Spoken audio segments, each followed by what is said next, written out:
L'idée de Paul, dans le fond, est venue avec l'arrivée de la pandémie. Les gens ont commencé à utiliser de plus en plus les services d'épicerie en ligne. Quand on pense à IGA ou Métro, dans le fond, les deux ont vu leur vente quadrupler après le début du confinement. Donc, on a eu l'idée, en fait, de faire un robot qui serait capable de venir préparer les commandes directement en épicerie. Le robot pourrait travailler de nuit. Dans le fond, les épiceries dépendraient moins de leur personnel. Une question qu'on reçoit souvent, dans le fond, c'est qu'est-ce que ça veut dire Paul? Paul, dans le fond, c'est pour panier autonome intelligent. Avant tout, dans le fond, c'est un petit prénom qu'on a donné à notre robot pour que ça soit un peu plus cute et rappeler que c'est un employé d'une épicerie.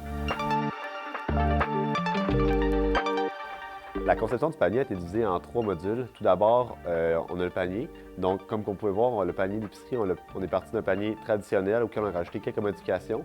On a pris soin d'ajouter des capteurs comme un lidar, une caméra et des moteurs à l'arrière pour se déplacer. On a aussi un boîtier électrique qui permet d'alimenter le système et 2 ordinateurs de bord qui jouent le rôle du cerveau du panier. Avec ce design, le panier peut cartographier son environnement pour ensuite se déplacer de façon autonome pour aller chercher les articles à récupérer. Pour la prise des articles, on a la chance d'avoir un Brock Innova Gen 3. L'avantage de ce modèle, c'est qu'il y a une caméra RGBD intégrée qui nous donne une image en couleur et la profondeur des objets. On a donc implémenté un algorithme qui nous permet de reconnaître les articles et d'estimer leur position sur l'étagère. Pour se rendre d'une étagère à l'autre, le bras robotique est installé sur un système d'élévation qui permet de monter et de descendre. Et lorsque la commande est envoyée au robot, le bras peut monter et descendre et ensuite aller chercher un article avec sa pince et le déposer dans le panier. Finalement, l'application web nous permet d'envoyer des commandes au robot pour qu'il aille récupérer les différents articles. Le principal défi de notre projet, c'est l'intégration des différents concepts. On a besoin de mécanique, d'informatique puis d'électricité. Chaque membre a pu contribuer en fonction de ses expertises et ses intérêts, ce qui a permis d'atteindre les objectifs. Un autre défi qu'on a rencontré dans le projet, c'était le financement.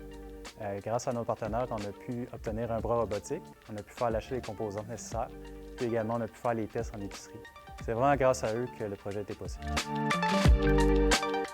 Donc, quand je repense au moment marquant du projet, c'est un projet qui s'est étalé sur près de 2 ans, donc il y en a quand même plusieurs. Par exemple, la première fois qu'on a réussi à prendre un article avec le bras ou tout simplement quand le panier a bougé pour la première fois.